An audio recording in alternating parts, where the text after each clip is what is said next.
The morning sun filtered through the tall windows of Adelaide Cottage as Catherine, Princess of Wales, sat at her writing desk.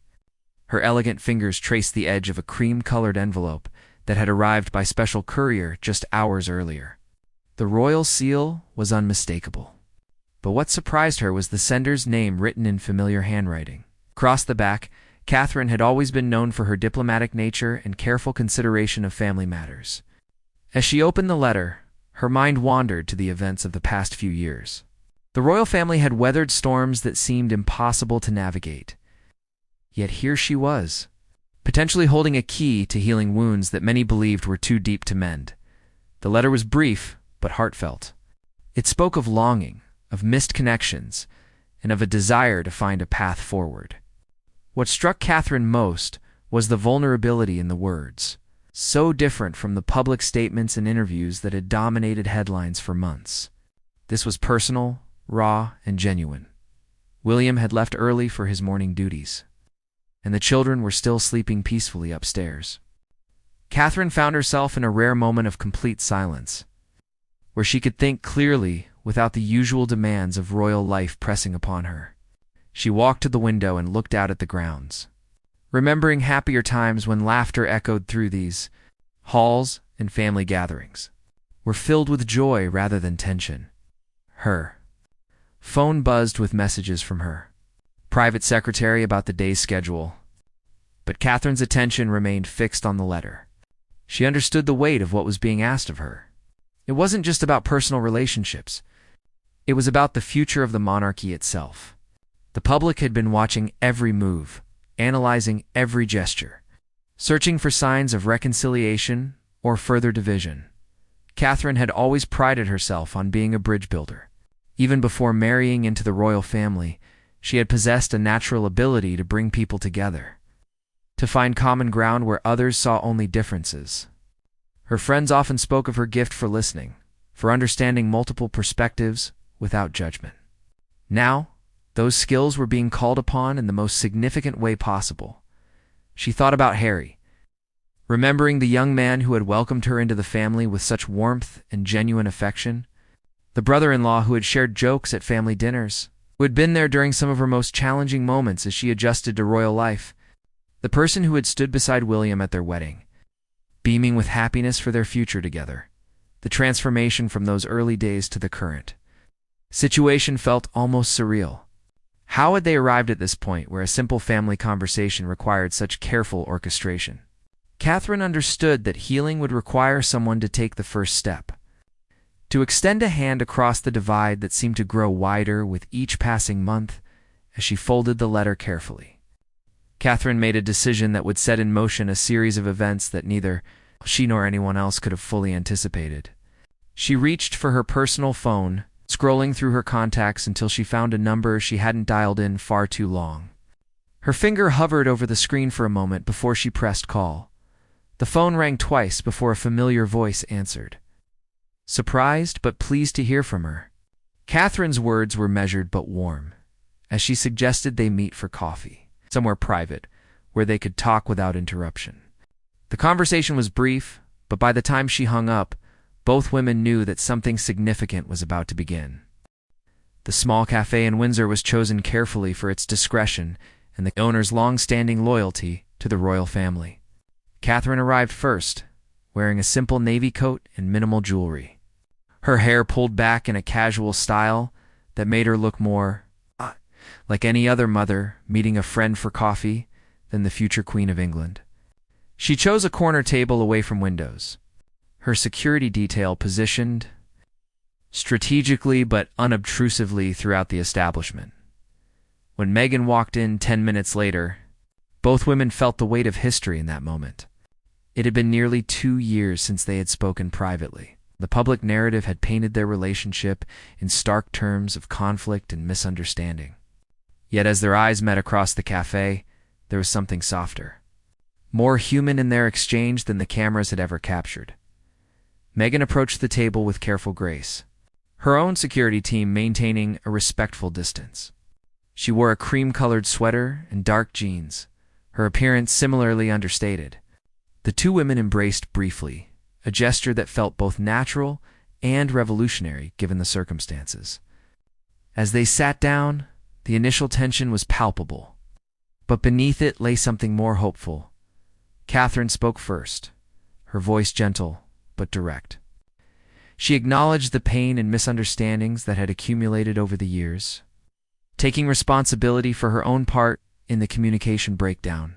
She spoke of the importance of family, of the children who deserved to know their uncle and cousins, of the shared values that had once brought them together.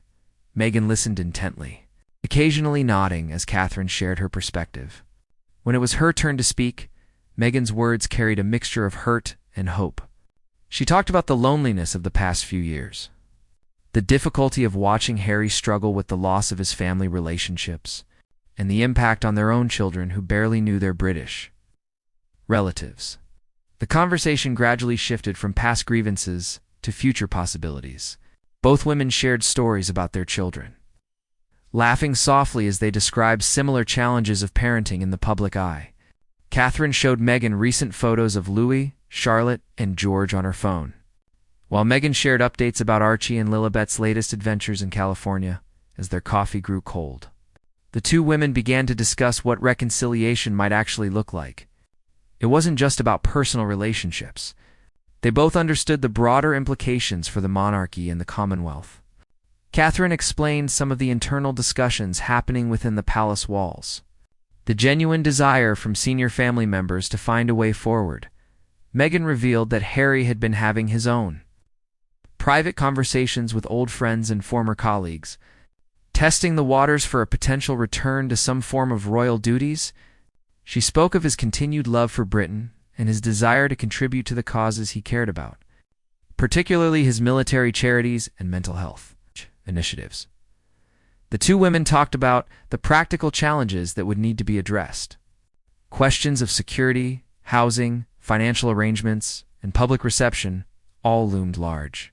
Catherine assured Megan that there were people within the royal household who were quietly working on solutions to these complex issues, understanding that any return would need to be carefully planned and executed. Toward the end of their meeting, Catherine made an unexpected proposal. She suggested that Megan and the children might consider a private visit to the UK in the coming months. Something small and informal that could serve as a first step toward rebuilding family relationships. The idea was both thrilling and terrifying to Megan, who had not set foot on British soil since the Queen's funeral, as they prepared to leave. Both women felt something had shifted between them. The walls of misunderstanding and hurt feelings hadn't completely crumbled, but there were now openings where light could shine through.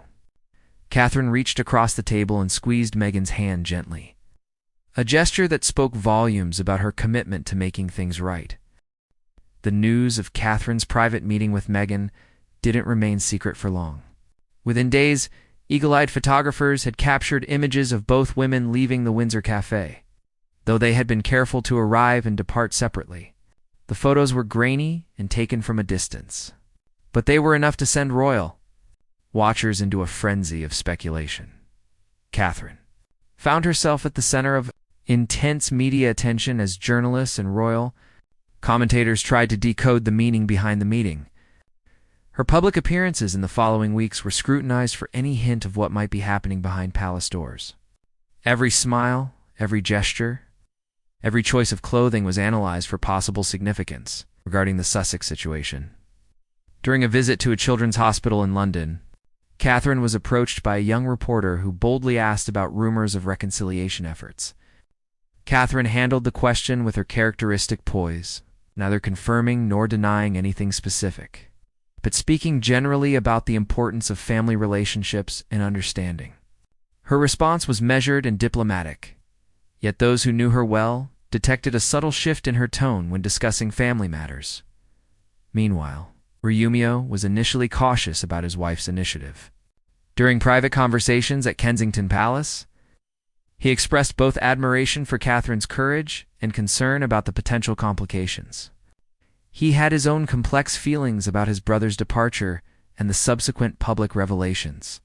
However, Catherine's gentle persistence and logical arguments gradually helped him see the bigger picture, she reminded William of their own early relationship challenges. how patient understanding had helped them navigate difficult periods. Catherine painted a picture of what the future could look like with a united family, emphasizing the positive impact it could have on their own children and the monarchy as a whole. She spoke of George, Charlotte, and Louis growing up knowing their American cousins, of family holidays that included everyone, of shared charitable work that could benefit millions. The palace staff began to notice subtle changes in the royal household's atmosphere. Senior advisors found themselves in quiet meetings discussing contingency plans and potential protocols for a Sussex return. Catherine had requested that certain trusted staff members begin researching precedents for family members resuming duties after extended absences. King Charles, who had been following the developments with keen interest, requested a private audience with his daughter-in-law. During their conversation in his study at Clarence House, the king expressed his deep appreciation for Catherine's efforts.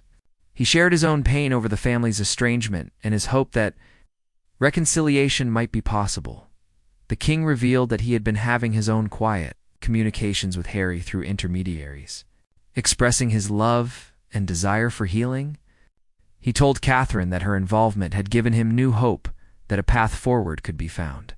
Together, they discussed the delicate balance between public expectations and private family needs. Catherine's mother, Carol Middleton, also played a supportive role during this period. Having maintained her own relationship with Harry over the years, Carol provided Catherine with insights into his state of mind and his genuine desire to return to his family. Their conversations over tea in the Middleton family home gave Catherine additional confidence that her efforts were worthwhile. Public opinion began to shift as royal watchers noticed Catherine's increased emphasis on family themes in her public speeches.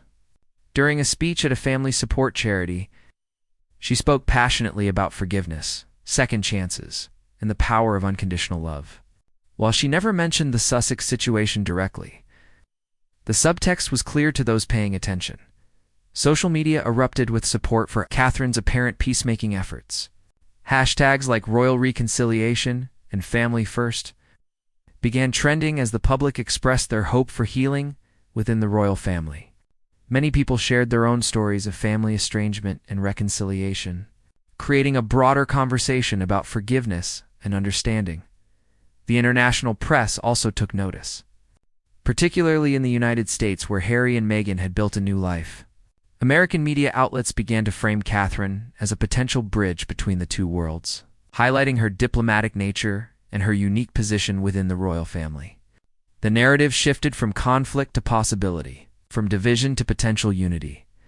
As autumn approached, Catherine felt the momentum building toward something significant. The groundwork had been laid, relationships were slowly mending, and there was a palpable sense of anticipation in the air.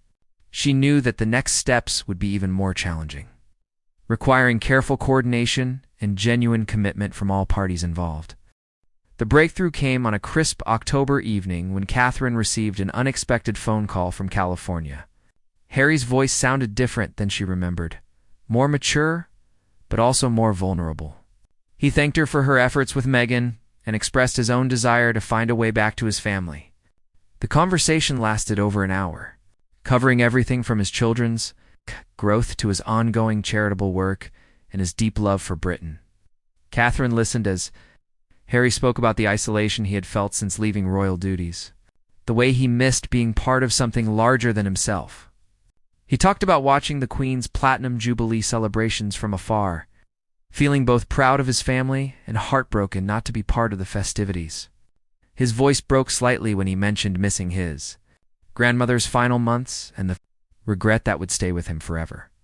The Princess of Wales found herself in the unique position of being a confidant to both sides of this complex family dynamic. She spoke with Harry about William's feelings, helping him understand his brother's perspective while also sharing Harry's remorse and love with William. Catherine became a translator of emotions, helping each brother understand the other's pain and motivation. During this period, Catherine began making subtle but significant changes to her public schedule.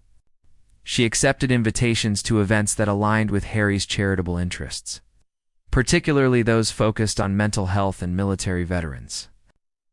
Royal observers noticed her increased presence at Invictus Games-related activities and her speeches that emphasized themes of service and dedication that had always been important too. Harry, the turning point came when Catherine proposed a video call that would include William, herself, Harry, and Meghan. The logistics were complex, involving secure connections and careful timing to account for the time difference. When the call finally happened, it was emotional and healing in ways that surprised everyone involved. William and Harry saw each other on screen for the first time in months, and despite the initial awkwardness, their natural brotherhood began to emerge. They talked about their father's health concerns, their shared memories of their mother, and their hopes for their children's futures.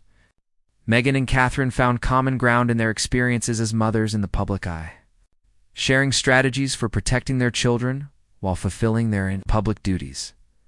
The conversation revealed that Harry had been quietly preparing for a potential return to royal duties.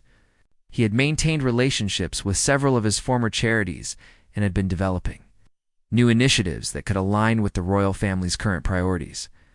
Meghan shared her own ideas about how she might contribute, particularly in areas of women's empowerment and social justice that resonated with the modern Commonwealth.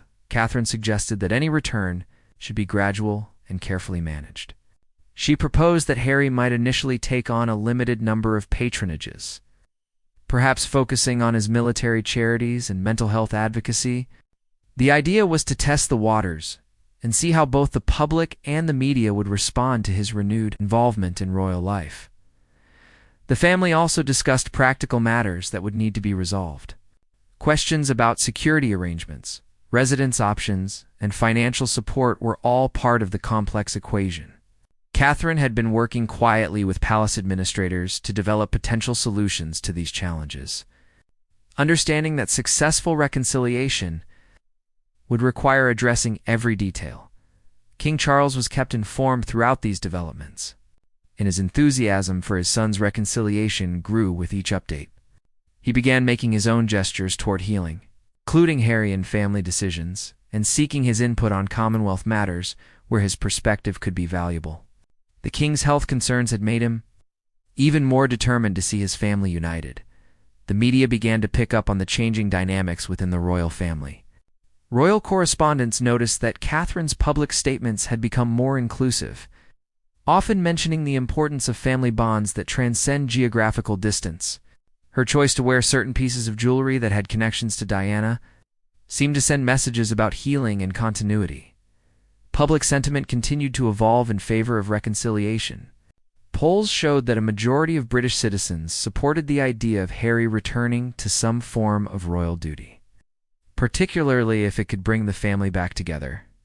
The narrative had shifted from focusing on past grievances to looking toward future possibilities. Catherine found herself energized by the progress being made, but she also felt the weight of responsibility.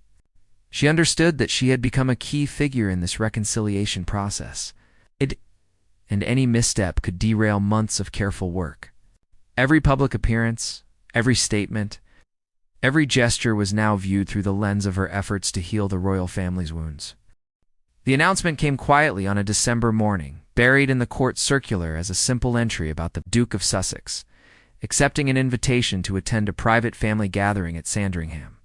Most people missed its significance initially, but royal watchers immediately understood its importance. It would be Harry's first private family event in over 2 years. Catherine had orchestrated the invitation carefully, working with King Charles to ensure it would be positioned as a natural family occasion rather than a formal reconciliation event. The gathering was planned around the king's birthday, giving it a personal rather than official character. The guest list was kept small and intimate, including only immediate family members who were supportive of the reconciliation efforts. The logistics of Harry's visit required careful planning. Security arrangements were updated, guest accommodations were prepared, and most importantly, the emotional groundwork was laid through continued conversations between all family members. Catherine had spent weeks ensuring that everyone was prepared for what could be an emotionally charged reunion. When Harry arrived at Sandringham on a cold Friday evening, Catherine was among the first to greet him. Their embrace was warm and genuine, witnessed only by close family members who had gathered in the main hall. William's reunion with his brother was more tentative initially, but years of shared history and love eventually overcame the recent tensions. The weekend proceeded better than anyone had dared hope. Harry fell naturally into the family rhythms he had known since childhood, joining the traditional walks, participating in family meals, and engaging in the gentle teasing and conversation that characterized their private gatherings. Catherine watched with satisfaction as the barriers that had seemed so insurmountable began to dissolve in the warmth of family connection. King Charles was particularly emotional during Harry's visit, making several private remarks about how complete the family felt with everyone present. He and Harry had long conversations about the future, discussing potential roles and responsibilities that could bring Harry back into the royal fold while respecting the life he had built in America. The success of the Sandringham gathering gave Catherine confidence to propose the next phase of her plan. She suggested that Harry might make a gradual return to public duties, starting with carefully chosen engagements that aligned with his established interests and expertise. The idea was to reintroduce him to British public life slowly.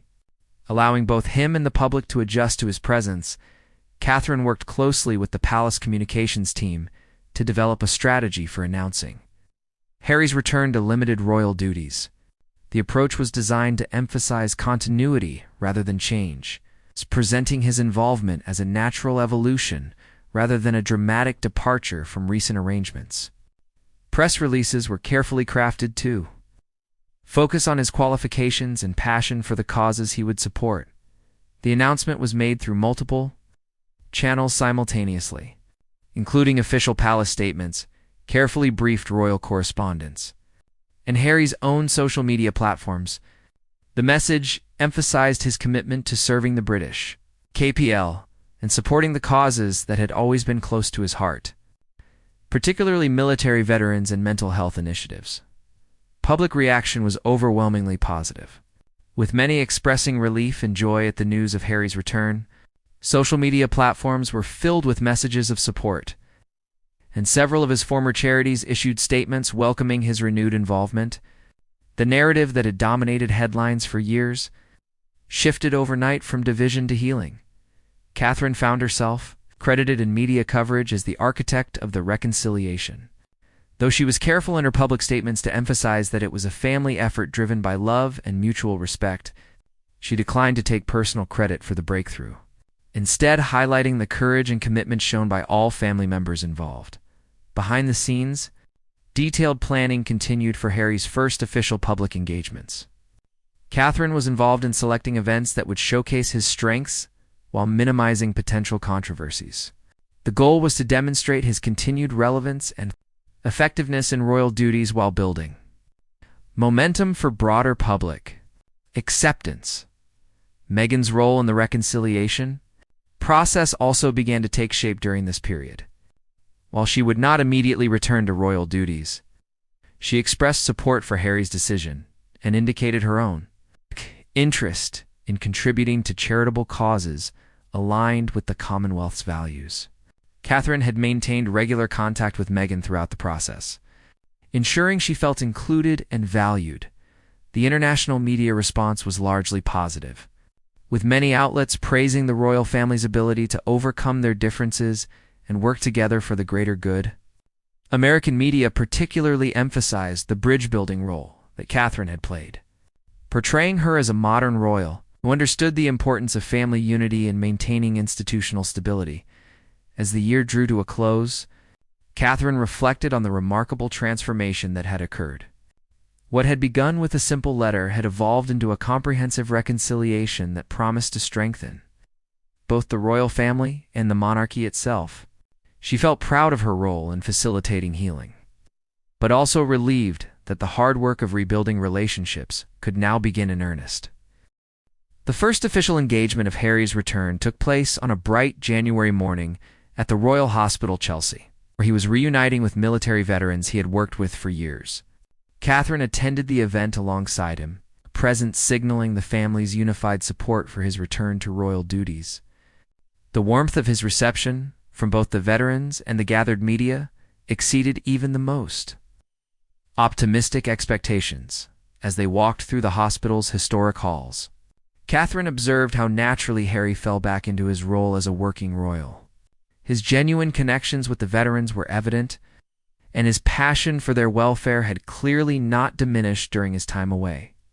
She watched as he listened intently to their stories, offered encouragement, and demonstrated the empathy that had always made him effective in this work. The success of that first engagement opened the door for a carefully planned series of additional appearances. Catherine worked closely with Harry and the palace team to develop a schedule that would gradually increase his public profile while allowing time for both him and the public to adjust to the new normal. Each event was chosen to highlight his expertise and authentic commitment to the causes involved.